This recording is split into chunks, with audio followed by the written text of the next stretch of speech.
C'est bien, donc on lit dans Matthieu au chapitre 9 et on lit à partir du verset 14 jusqu'au verset 26.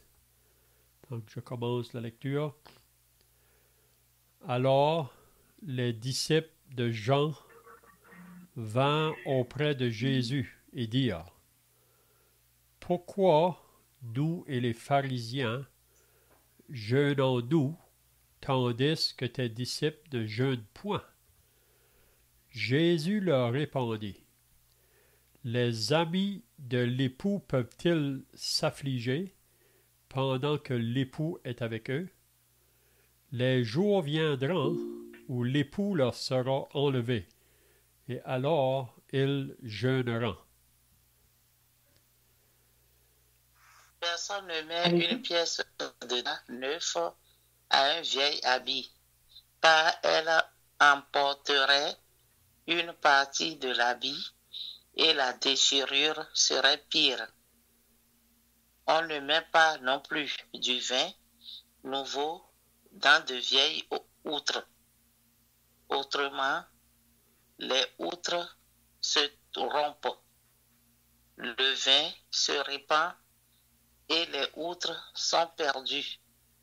Mais on met le vin nouveau dans des outres neuves, et le vin et les outres se conservent. Tandis qu'il leur adressait ces paroles, un chef arriva, se prosterna devant lui et dit: Ma fille est morte il y a un instant, mais viens, pose ta main sur elle et elle vivra. Jésus se leva et les suivit avec ses disciples. Et voici une femme atteinte d'une perte de sang depuis 12 ans s'approcha par derrière et toucha le bord de son vêtement, car elle disait en elle-même: si je puis seulement toucher son vêtement, je serai guérie. Jésus se retourna et dit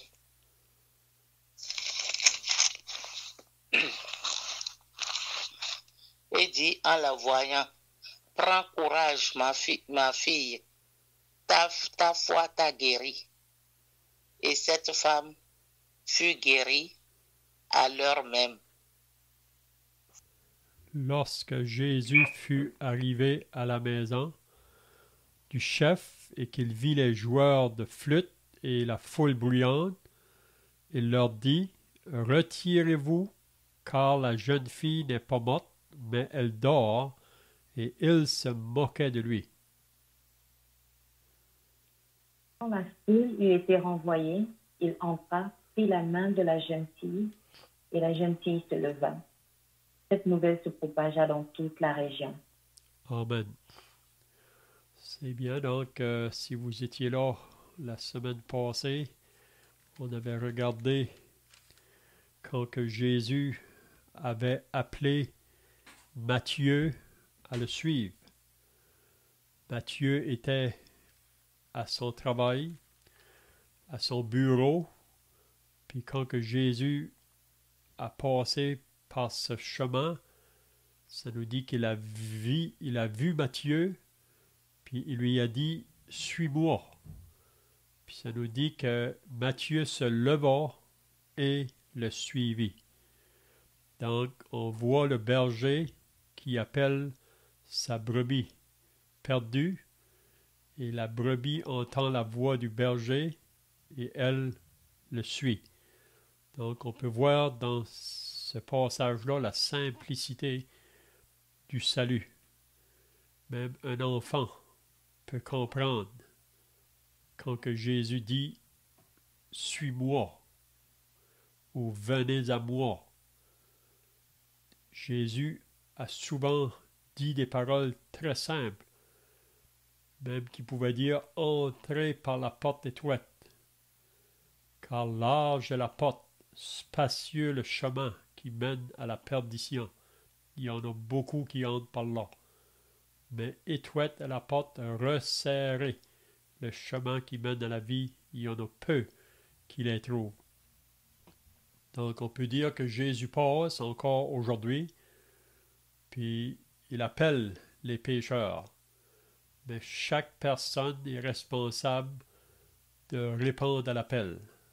Vous savez que nous vivons dans un monde où que beaucoup veulent juste ignorer l'appel de Jésus, où il y en a d'autres qui veulent juste se remettre à plus tard.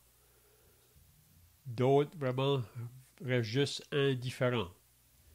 Mais Jésus encore ce soir frappe à la porte. On lit « Voici, je me tiens à la porte et je frappe. Si quelqu'un entend ma voix et ouvre la porte, j'entrerai chez lui. Je mangerai avec lui, je ferai ma demeure chez lui. » Donc c'est le désir du Seigneur d'entrer. Mais le Seigneur ne va pas forcer la porte. Il veut que chacun réponde par lui-même. Donc, on avait vu donc Jésus appelle Lévi.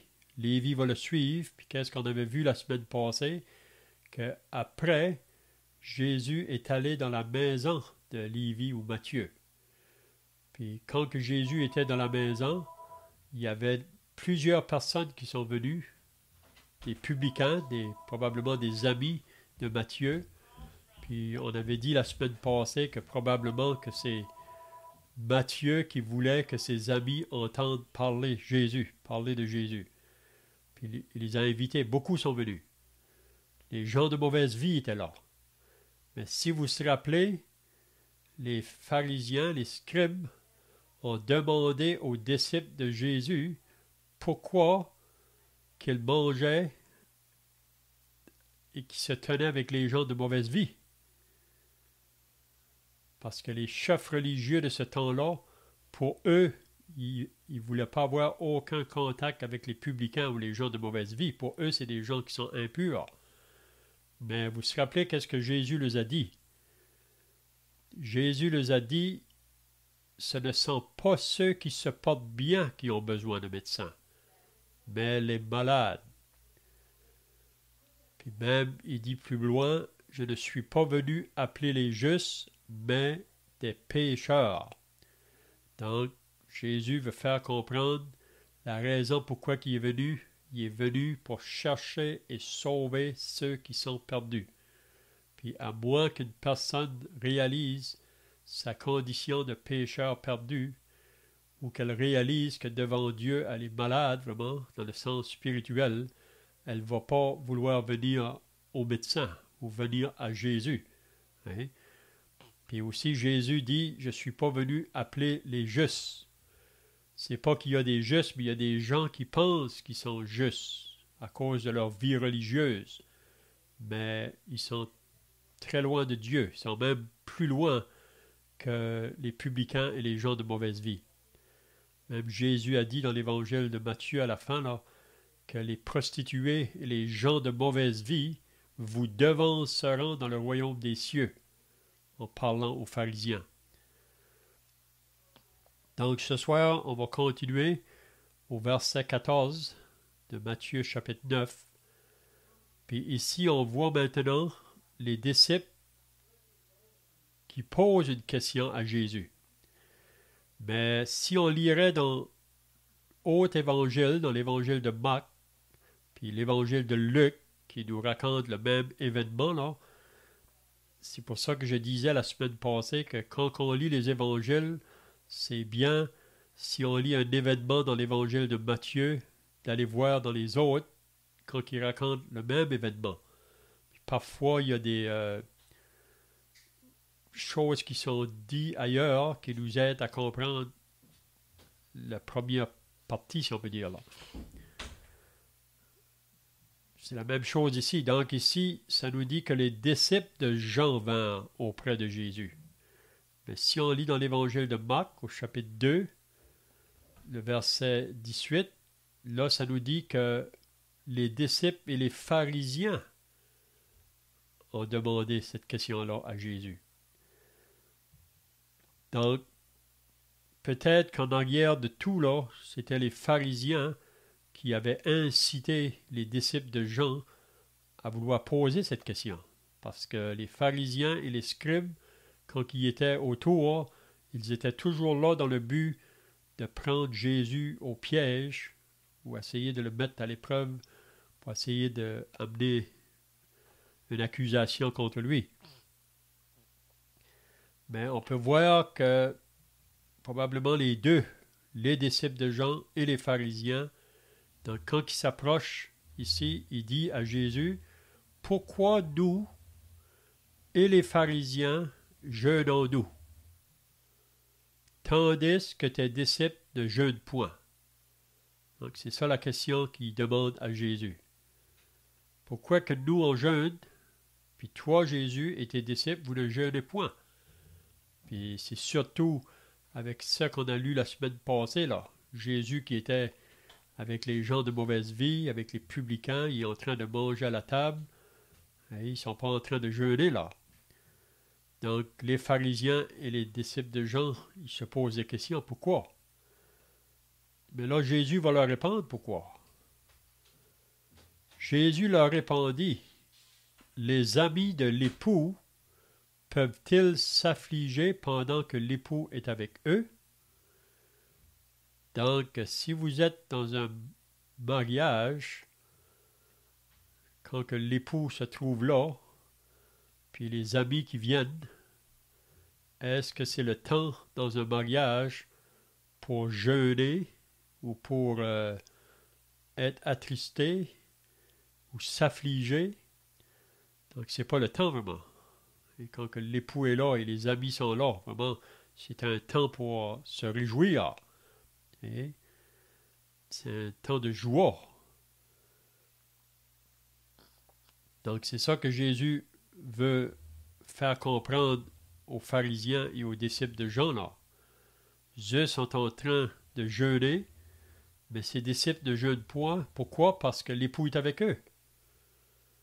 Puis, il nous dit, après les jours viendront où l'époux leur sera enlevé et alors ils jeûneront. Probablement que Jésus veut faire comprendre que le jour vient où il va mourir. On sait qu'il va être mis dans le tombeau, il va ressusciter le troisième jour, puis ensuite il sera enlevé au ciel. L'époux est parti. Puis on peut dire qu'après que l'époux est parti, ça va être un temps de tristesse pour les disciples. Ça va être un temps où ils auront à jeûner, si on peut dire. Mais quand que l'époux est là, c'est pas le temps pour jeûner. C'est pas le temps pour s'attrister, c'est le temps de se réjouir. Puis je pense qu'est-ce que Jésus veut enseigner ici aux pharisiens, parce que vous savez que les pharisiens étaient beaucoup pris avec une vie extérieure religieuse. Hein? C'était des gens, même on lit dans Luc 18, là, quand on parle du pharisien et du publicain, le pharisien qui était en avant, là, il disait, moi je jeûne 2 fois par semaine, je donne la dîme de tous mes revenus. C'est un homme qui il dit à Dieu ce qu'il fait, et tout ce que moi je fais. Donc, il faisait beaucoup de jeûnes, il s'abstenait de beaucoup de choses, mais leur cœur était très loin de Dieu. Donc ici, Jésus voudrait probablement leur enseigner ça. Je suis parmi vous présentement. Et c'est pas le temps de jeûner et se lamenter, c'est le temps pour se réjouir, mais eux, ils n'ont pas reconnu qui était le Messie. Ils n'ont pas reconnu que Jésus c'était le Messie envoyé. Puis on sait qu'à la fin, c'est eux qui vont pousser les Romains vraiment à mettre Jésus à mort. Ces chefs religieux. Donc extérieurement, peut-être qu'ils ont une vie religieuse, ça paraît bien, des hommes qui jeûnent, des hommes qui font beaucoup de choses extérieures, mais ils sont très loin de Dieu vraiment. Donc Jésus maintenant va apporter une parabole. Il va raconter 2 choses, mais ça veut dire la même chose d'un sens. Il dit, personne ne met une pièce de drap neuf à un vieil habit, car elle emporterait une partie de l'habit. et la déchirure serait pire. Donc ici, il nous parle de prendre une pièce de drap neuf pour essayer d'arranger une vieille habit. On sait que ça ne va pas fonctionner. Et si vous voulez arranger une vieille habit, puis vous prenez une pièce de drap neuf pour le coudre là, ça va être pire, ça va s'empirer. Surtout qu'après qu'on va laver l'habit. Donc ici, qu'est-ce que Jésus veut enseigner dans cette parabole, puis même dans l'autre illustration, là, que en Jésus, c'est complètement nouveau. On ne peut pas, comment je dirais, ajouter d'autres choses là.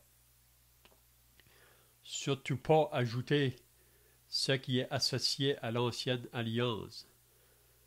Jésus, vraiment, quand on vient à lui, c'est un nouveau départ. C'est une vie nouvelle.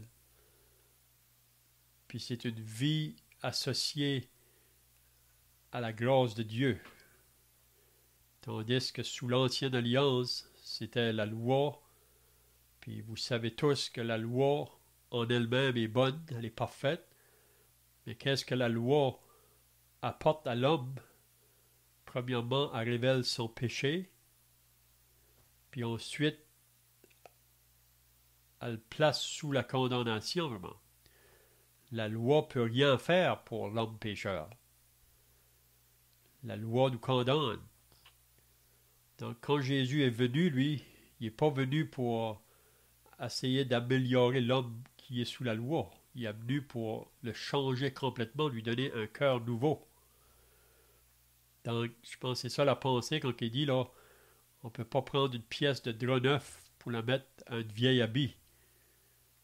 Donc, si on est en Jésus-Christ, on met de côté ce qui est associé à la loi et aux pratiques, aux traditions de la religion, vraiment.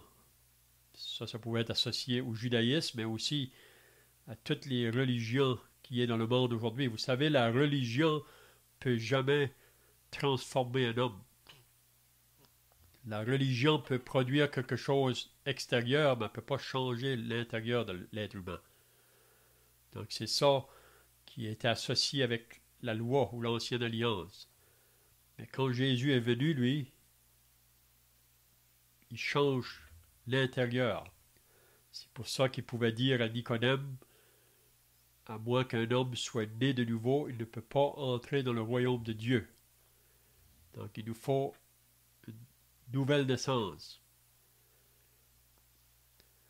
Donc la deuxième illustration, il parle, on ne met pas non plus du vin nouveau dans de vieilles outres. Autrement, les outres se rompent. Vous savez, les outres, c'est comme des bouteilles, si on peut dire.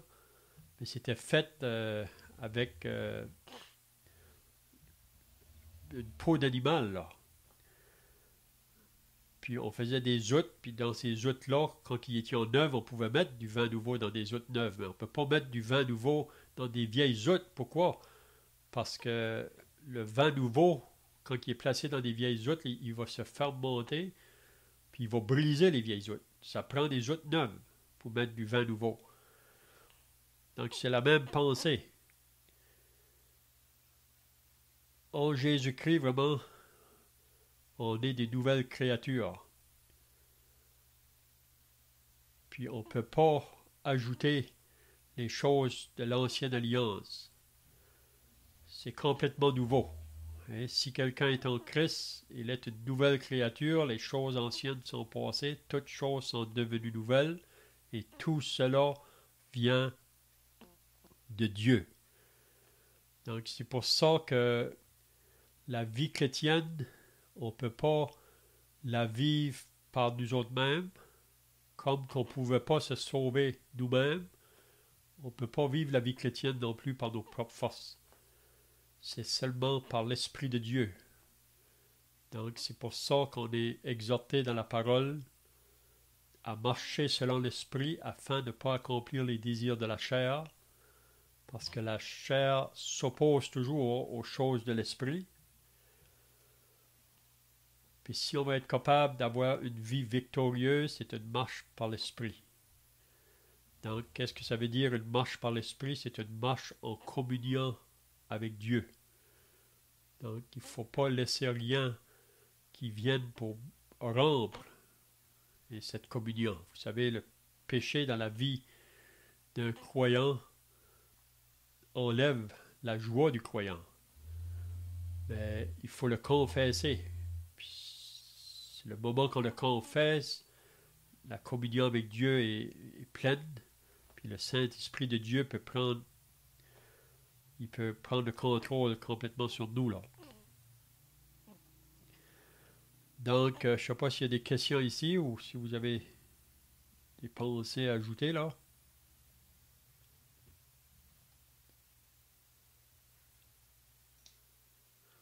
Ben, c'est bien, on va au verset 18 maintenant.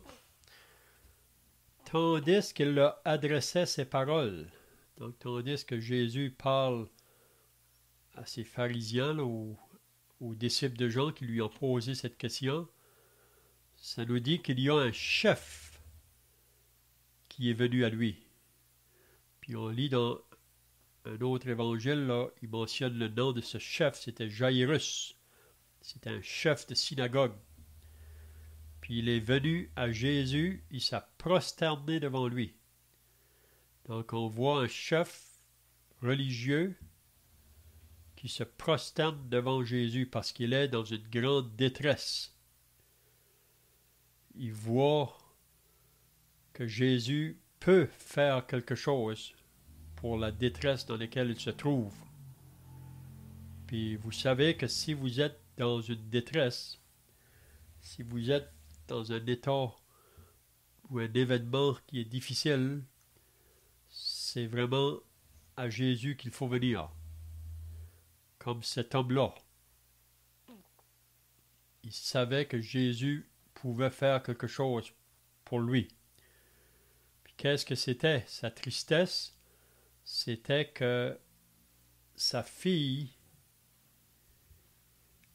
était grandement malade. Ici, ça nous dit tout de suite là qu'il se prosterna devant lui et dit « Ma fille est morte ».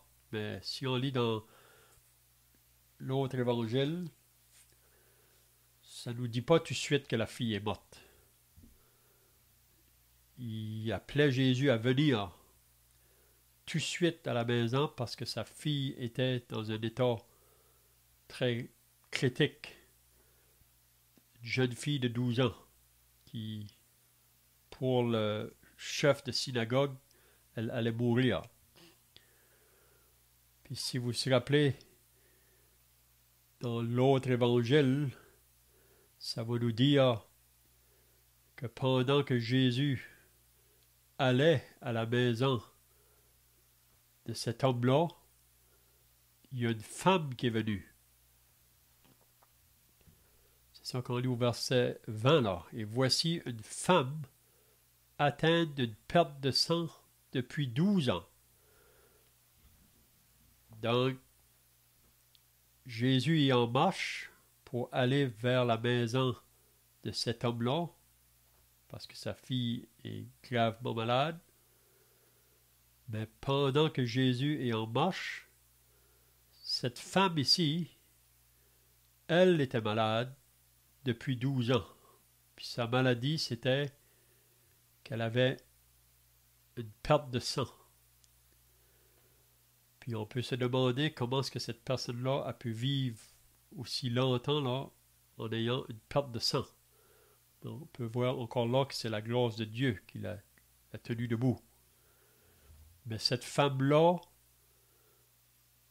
quand on lit dans d'autres évangiles, elle avait été voir beaucoup de médecins pour sa maladie. Elle avait dépensé tout son argent. Puis qu'est-ce qu'on nous dit? Que ça y allait pas mieux. Ça y allait en empirant. La chose s'empirait. Mais cette femme va entendre parler de Jésus. Puis, probablement, quand elle est venue à Jésus, elle avait déjà entendu parler de lui, par les miracles qu'il faisait. Celui qui pouvait guérir toutes les maladies. Il n'y a pas de maladie dans laquelle Jésus ne pouvait pas intervenir dans ces jours-là. Puis il peut le faire encore aujourd'hui. Mais elle, quand que Jésus passe par le chemin, au travers la foule, elle ne va pas manquer son occasion. Elle ne va pas perdre son opportunité. Jésus passe. Puis elle se disait en elle-même, si je pouvais seulement toucher le bord de son vêtement, je serais guéri. Donc c'est ça, la foi de cette femme. Pour elle, elle ne voulait pas parler avec Jésus. Pour elle, seulement toucher le bord de son vêtement, c'est-à-dire seulement avoir une touche avec Jésus, elle serait guérie. Puis ça nous dit qu'elle est allée au travers de la foule.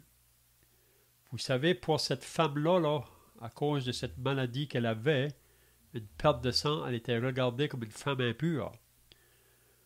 Puis vraiment, les gens qui savaient à propos d'elle, ils voulaient s'éloigner de cette personne-là, ou qu'ils l'auraient repoussée. C'est un peu comme le lépreux, et que les gens ne pouvaient pas avoir contact avec. Mais cette femme ici, elle ne s'est pas laissée arrêter par la foule autour d'elle, quand elle a entendu parler que Jésus passe.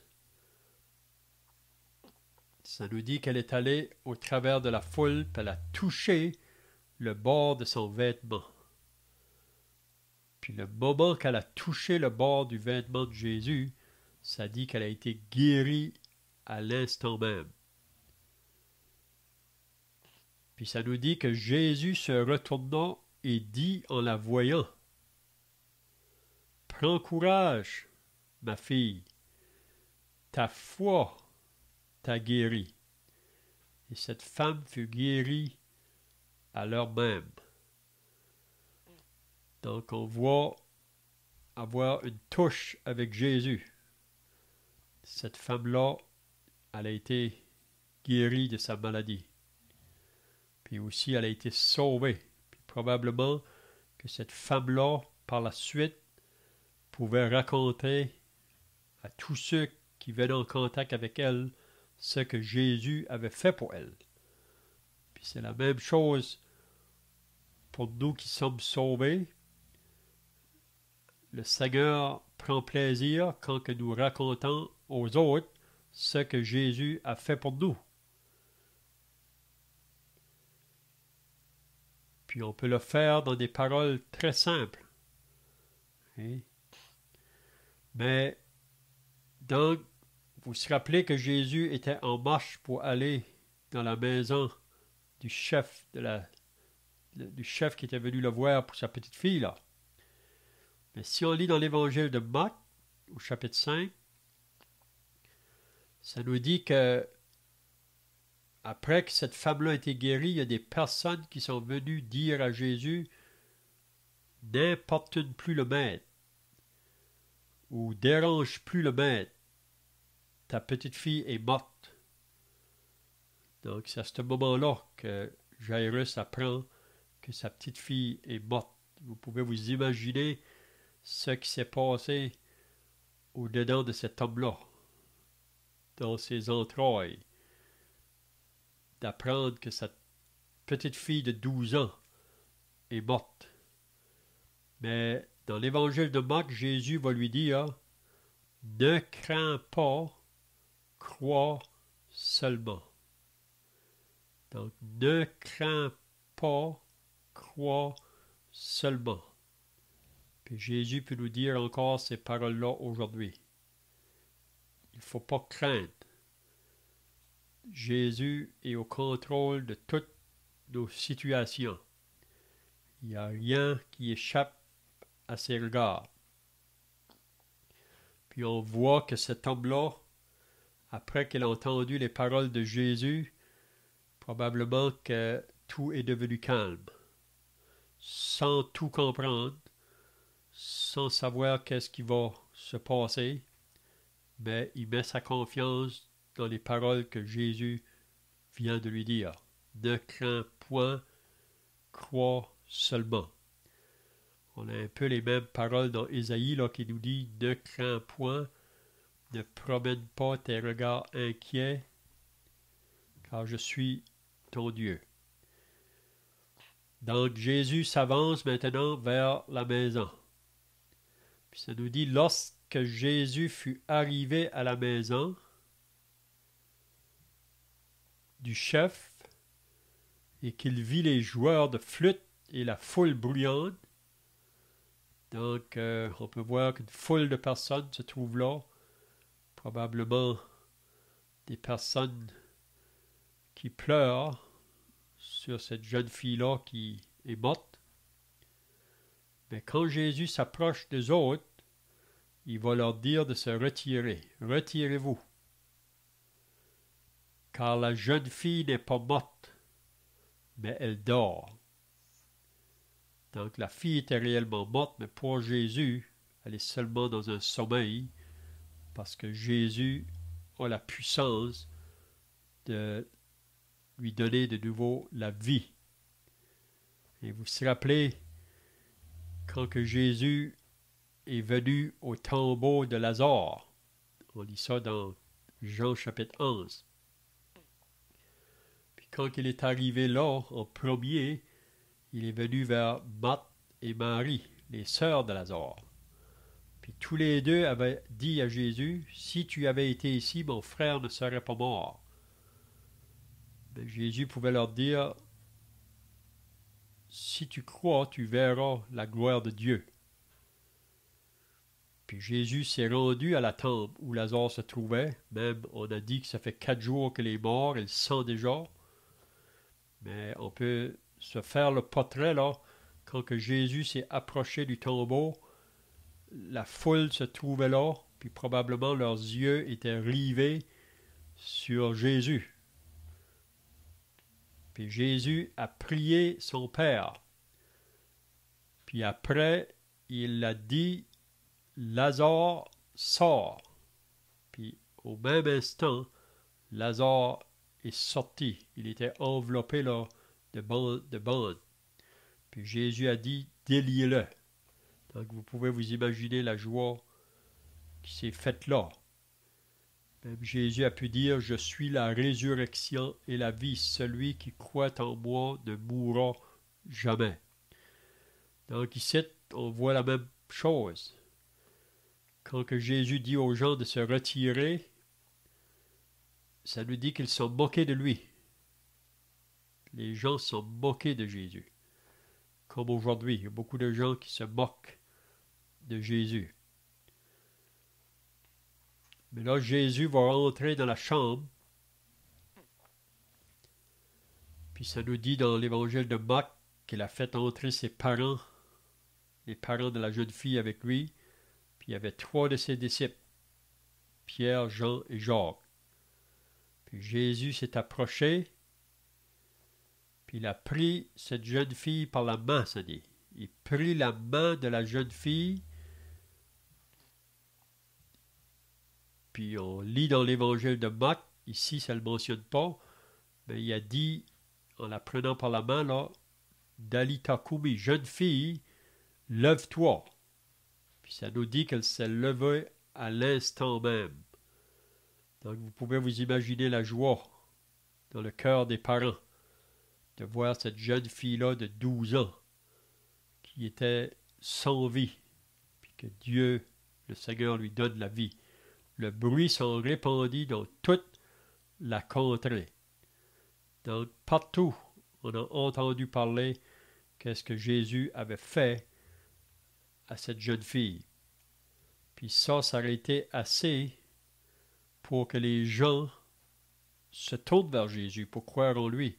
Mais même avec les miracles que Jésus a faits, avec toutes les évidences qu'il était vraiment celui de qui il disait qu'il était réellement le Fils éternel de Dieu, Puis c'était lui qui a la puissance, le pouvoir sur toutes choses. Mais même à cela, beaucoup ont resté incrédules, ont refusé de croire en lui. Donc ça met fin à notre étude ce soir. Donc si on fait l'application, Jésus, c'est lui le même, hier, aujourd'hui et éternellement. Puis un des plus grands miracles que Jésus fait aujourd'hui, c'est de sauver un pécheur perdu dans ses péchés. Le moment que le pécheur vient à lui dans la repentance, puis qui met sa foi en Jésus. À partir de ce moment-là, il reçoit cette vie nouvelle, puis il devient un enfant de Dieu. Puis maintenant, il va vivre pour son maître, pour son Seigneur. Donc c'est une vie transformée. Donc pour moi, c'est le plus grand miracle qu'on peut voir aujourd'hui qui se produit dans la vie des individus. Donc s'il y a quelqu'un encore ce soir qui n'a pas répondu encore à cet appel, il ne faut pas tarder, parce que je crois que Jésus revient bientôt pour venir chercher tous ceux qui lui appartiennent. Il va venir chercher son Église. Puis on sait qu'après que l'Église sera enlevée, il va y avoir des temps de grands troubles qui vont venir sur cette terre.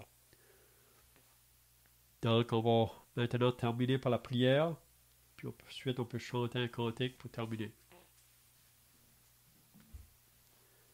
Notre Dieu et notre Père, nous voulons maintenant nous approcher devant ta présence pour te remercier et te rendre grâce pour ta parole que nous avons pu lire ce soir, ta parole qui est une lampe à nos pieds, une lumière sur notre sentier. Et nous voulons reconnaître qu'en Jésus-Christ, nous sommes complètement une vie nouvelle.